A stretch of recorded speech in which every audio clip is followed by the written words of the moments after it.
ফেসিবাদী আওয়ামী লীগ নিষিদ্ধ ছাত্রলীগের বিচার না হওয়া পর্যন্ত রাজপথে থাকার ঘোষণা দিয়েছে বাংলাদেশ ইসলামী ছাত্র শিবির।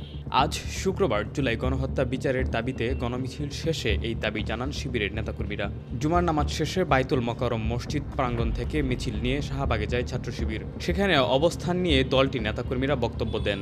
ইসলামী ছাত্র শিবিরের সেক্রেটারি জেনারেল নুরুল ইসলাম বলেন, জুলাই গণঅভ্যুত্থানের ৬ মাস পেরিয়ে গেলেও এখন পর্যন্ত আওয়ামী লীগের বিচার নিশ্চিত করতে দেখেননি।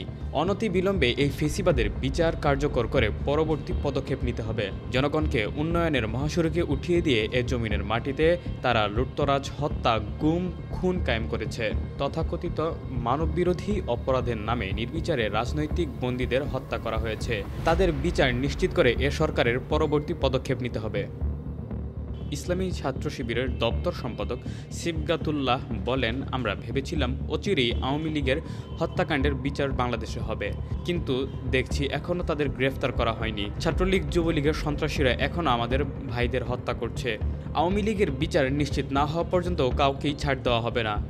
অন্তর্বর্তী সরকারকে হুঁশিয়ারি দিয়ে বললেন, আমাদের শহীদ ভাইদের রক্তের উপর দাঁড়িয়ে আপনারা ক্ষমতায় গেছেন। আওয়ামী লীগের বিচার নিশ্চিত না করা পর্যন্ত ছাত্র সমাজকে নিয়ে ইসলামী ছাত্র শিবির মাঠে থাকবে। Desk report, metro TV.